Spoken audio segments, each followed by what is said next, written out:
اعوذ باللہ من الشیطان الرجیم بسم اللہ الرحمن الرحیم۔ پیارے دوستو، جیسا کہ آپ جانتے ہیں کہ شب برات کیا ہے۔ محترم ناظرین، ماہ شعبان المعظم میں ایک رات آتی ہے جو بڑی فضیلت اور بزرگی والی رات ہے۔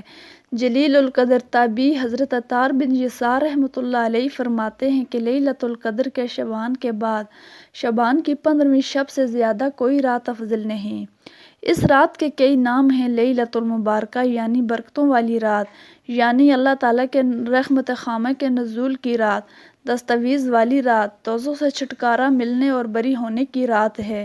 اس رات رحمت خداوندی کے طفیل بے شمار انسان دوزخ سے نجات پاتے ہیں، اس لیے اس رات کو شب برات کہتے ہیں۔ یہ شعبان کی 15ویں شب ہوتی ہے۔ احادیث مبارکہ میں اس شب کی بڑی فضیلت اور خصوصیات ذکر کی گئی ہے۔ محترم ناظرین، ہم احادیث کی کتابوں میں یہ عام طور پر پڑھتے اور سنتے رہتے ہیں کہ اللہ تعالیٰ عام راتوں میں رات کے تہائی حصے میں آسمان دنیا پر تشریف فرماتے ہیں اور ندا آتی ہے، کوئی ہے جو مجھ سے مغفرت طلب کرے، ہے کوئی جو مجھ سے رزق طلب کرے، کوئی مصیبت زدہ جس کی مصیبت کو دور کروں۔ لیکن شب برات میں بالکل اس کے مختلف ہے کہ شب برات میں اللہ تعالیٰ غروب آفتاب سے لے کر یعنی مغرب کے بعد سے لے کر صبح صادق تک آسمان دنیا پر نزول فرماتے ہیں اور اپنی مخلوق پر نظر رحمت فرماتے ہیں، بے شمار انسانوں کی مغفرت فرماتے ہیں۔ البتہ کچھ محروم القسمت لوگ ایسے ہیں جو اس شب میں بھی نظر رحمت سے محروم رہتے ہیں۔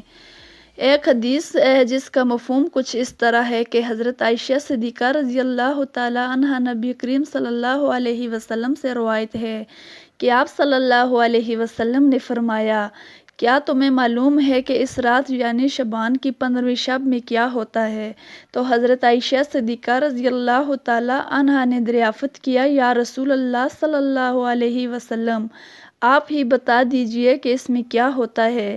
تو آپ صلی اللہ علیہ وسلم نے فرمایا، اس شب میں یہ ہوتا ہے کہ اس سال میں جتنے بھی پیدا ہونے والے ہیں وہ سب لکھ دیے جاتے ہیں، اور جتنے بھی اس سال مرنے والے ہوتے ہیں وہ سب اس رات میں لکھ دیے جاتے ہیں، اور اسی رات میں لوگوں کی مقررہ روزی اترتی ہے۔ حضرت عطار بن یسار رحمۃ اللہ علیہ فرماتے ہیں کہ جب شعبان کی 15ویں شب ہوتی ہے تو اللہ تعالیٰ اس رات میں سب بندوں کے اعمال سارے سال کے اٹھائے جاتے ہیں، تو اللہ تعالیٰ کی طرف سے ایک فرشت ملک الموت کو دی جاتی ہے اور حکم دیا جاتا ہے کہ جن لوگوں کا نام اس فرشت میں درج ہے ان کی روحوں کو قبض کرنا ہے۔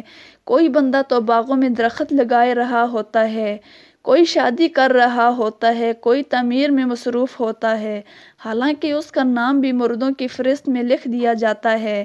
حضرت عثمان رضی اللہ تعالی عنہ فرماتے ہیں کہ رسول اللہ صلی اللہ علیہ وسلم نے فرمایا کہ عمریں ایک شعبان سے دوسرے شعبان تک طے کی جاتی ہیں، یہاں تک کہ انسان شادی بیاہ کرتا ہے اور اس کے بچے بھی پیدا ہوتے ہیں، حالانکہ اس کا نام مردوں کی فہرست میں داخل ہو چکا ہوتا ہے۔ حضرت راشد بن سعد رحمۃ اللہ علیہ سے روایت ہے کہ رسول اللہ صلی اللہ علیہ وسلم نے ارشاد فرمایا، شعبان کی 15ویں شب کو اللہ تعالیٰ ان تمام روحوں کے قبض کرنے کی تفصیل ملک الموت کو بتا دیتے ہیں جو اس سال میں قبض کی جائیں گی۔ ایک حدیث ہے جس کا مفہوم کچھ اس طرح ہے کہ حضرت ابو ہریرہ رضی اللہ تعالی عنہ روایت کرتے ہیں کہ رسول اللہ صلی اللہ علیہ وسلم نے ارشاد فرمایا کہ میرے پاس نصف ماہ شعبان کی رات جبرائیل علیہ السلام تشریف لائے اور عرض کرنے لگے، اے اللہ کے رسول صلی اللہ علیہ وسلم، آسمان کی طرف اپنا سر مبارک اٹھائیے۔ میں نے ان سے دریافت کیا کہ یہ کون سی رات ہے؟ انہوں نے کہا، یہ وہ رات ہے جس رات میں اللہ تعالیٰ رحمت کے 300 دروازے کھول دیتا ہے اور ہر اس شخص کو بخش دیتا ہے جس نے اس کے ساتھ کسی کو اپنا شریک نہیں ٹھہرایا، بشرطے کہ وہ جادوگر نہ ہو، سود خور نہ ہو، زانی نہ ہو، شراب کا عادی نہ ہو۔ ان لوگوں کی اللہ تعالیٰ اس وقت تک بخشش نہیں فرماتا جب تک کہ وہ توبہ نہ کر لیں۔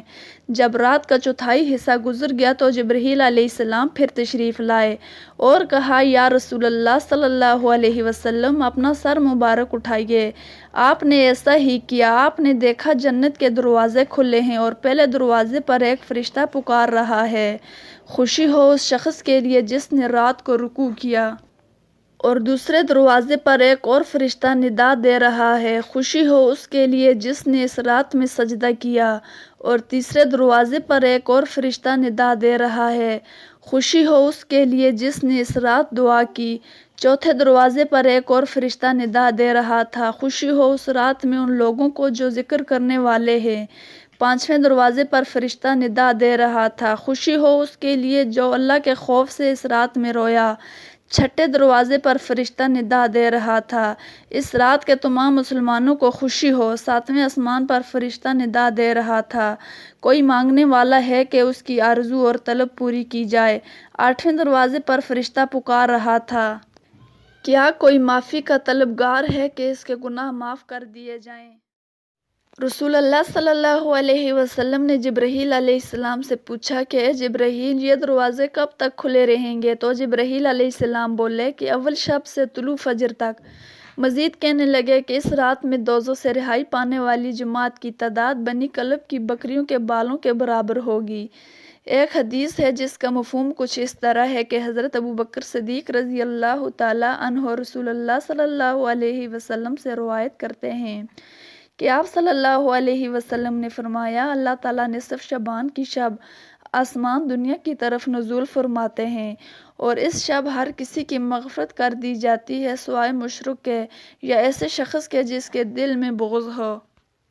ایک اور حدیث ہے جس کا مفہوم کچھ اس طرح ہے کہ حضرت عائشہ صدیقہ رضی اللہ تعالیٰ عنہ فرماتی ہیں کہ ایک رات میں نے رسول اللہ صلی اللہ علیہ وسلم کو اپنے پاس نہ پایا تو میں آپ کی جستجو میں نکلی، کیا دیکھتی ہوں کہ آپ جنت البقیع میں تشریف فرما رہے تھے۔ آپ صلی اللہ علیہ وسلم نے فرمایا، اے عائشہ، کیا تمہیں یہ اندیشہ ہے کہ خدا کے رسول صلی اللہ علیہ وسلم تم پر زیادتی کر سکتے ہیں؟ میں نے عرض کیا، یا رسول اللہ صلی اللہ علیہ وسلم، مجھے یہ خیال ہوا کہ شاید آپ کسی دوسری اہلیہ کے پاس تشریف لے گئے ہیں۔ آپ نے فرمایا، بلا شبہ اللہ تبارک و تعالیٰ شعبان کی 15ویں شب آسمان دنیا کی طرف نزول فرماتے ہیں، بنو کلب کی بکریوں کے بالوں کے برابر لوگوں کی مغفرت فرما دیتے ہیں۔ حضرت ابو موسیٰ اشعری رسول اللہ صلی اللہ علیہ وسلم سے روایت فرماتے ہیں کہ آپ نے فرمایا، اللہ تعالیٰ شعبان کی شب 15ویں رات نظر رحمت فرما کر تمام مخلوق کی مغفرت فرما دیتے ہیں سوائے مشرک اور کینہ پرور کے۔ ایک حدیث ہے جس کا مفہوم کچھ اس طرح ہے کہ حضرت علی رضی اللہ تعالیٰ عنہ فرماتے ہیں کہ رسول اللہ صلی اللہ علیہ وسلم نے فرمایا، جب شعبان کی 15ویں شب آئے تو رات کو نماز پڑھو اور اگلے دن روزہ رکھو، کیونکہ غروب آفتاب سے لے کر طلوع صبح تک اللہ تعالیٰ آسمان دنیا پر رہتے ہیں اور فرماتے ہیں، کوئی مجھ سے بخشش مانگنے والا ہے کہ میں اسے بخش دوں، ہے کوئی رزق طلب کرنے والا کہ میں اسے رزق دے دوں، کوئی ہے مصیبت زدہ کہ میں اس کی مصیبت سے نجات دوں۔ تو پیارے دوستو، یہ تھی ہماری آج کی ویڈیو۔ اگر ویڈیو پسند آئی ہو تو ویڈیو کو لائک کریں اور چینل کو سبسکرائب کریں تاکہ اس طرح کی اور بھی ویڈیو آپ کے لیے لا سکیں۔ اللہ حافظ۔